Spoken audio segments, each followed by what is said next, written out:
Assalamualaikum warahmatullahi wabarakatuh. Halo semuanya, apa kabar? Semoga semuanya dalam keadaan sehat walafiat dan tetap bersemangat dalam melaksanakan pembelajaran jarak jauh dari rumah ya. Oke, pada konten video ini saya Putri dari tim Inklusi SMPIP Darul Jannah akan memberikan tips yang bermanfaat bagi kamu untuk mengatur waktu maupun kegiatan sehari-hari menggunakan 4 kuadran skala prioritas. Untuk pertama, kita harus tahu dulu apa sih arti prioritas, lalu bagaimana cara menggunakan 4 kuadran skala prioritas tersebut.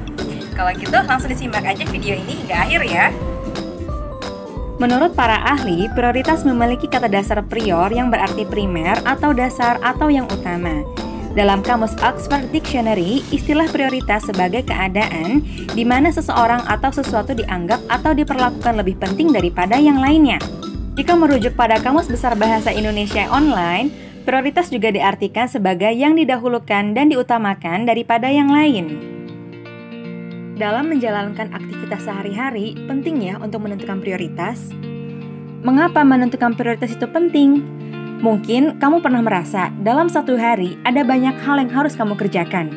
Entah itu adalah hal-hal yang penting dan harus segera dilakukan, atau hal-hal yang sifatnya bisa kamu tunda dulu. Tapi, jika kamu tidak terbiasa menentukan prioritas, saat ada banyak hal yang harus kamu lakukan dalam satu waktu, kamu akan merasa sangat bingung mana yang harus didahulukan.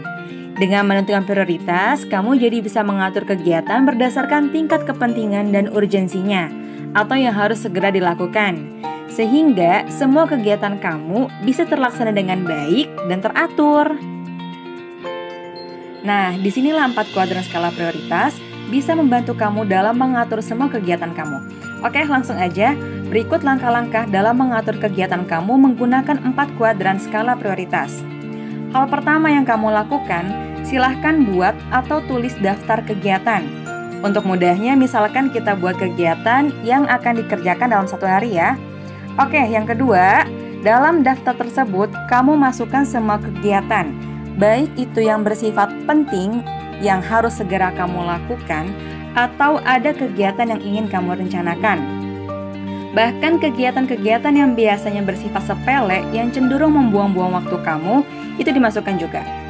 Setelah semuanya sudah masuk dalam daftar, disinilah 4 kuadran skala prioritas digunakan. Berikut adalah 4 kuadran skala prioritas yang diadaptasi dari Stephen R. Covey. Kuadran pertama untuk hal penting dan mendesak. Kuadran kedua untuk hal penting namun tidak mendesak. Lalu kuadran ketiga untuk hal mendesak namun tidak penting. Dan yang terakhir kuadran keempat untuk hal tidak penting dan tidak mendesak. Kuadran 1 segera lakukan, kuadran 2 rencanakan, kuadran 3 silahkan minta bantuan, kuadran 4 tiadakan. Lalu daftar yang sebelumnya sudah kamu buat tadi, langsung kamu golongkan dan diisi ke dalam 4 kuadran ini. Mudah kan? Berikut adalah contoh aktivitas yang dibagi ke dalam 4 kuadran skala prioritas. Jadi pada intinya di kuadran 1 adalah hal-hal yang harus kamu lakukan atau segera kerjakan. Untuk kuadran kedua adalah hal-hal yang perlu kamu rencanakan. Jadi ini bersifat jangka panjang. Pada kuadran ketiga ini, jika sebelumnya di kuadran 1 kamu banyak aktivitas, nah di kuadran ketiga ini kamu bisa meminta bantuan orang lain untuk melakukannya.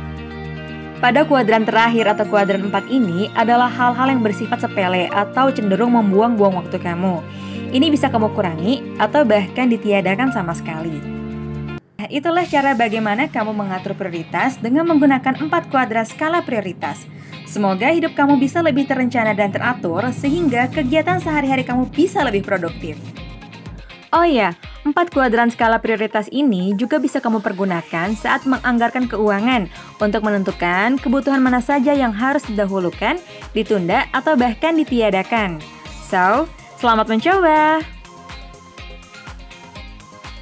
Jika kamu merasa video konten ini bermanfaat, silahkan di komen, like, dan di subscribe, dan share sebaik-baiknya kepada teman kamu agar mereka juga bisa merasakan manfaat dari menonton video ini.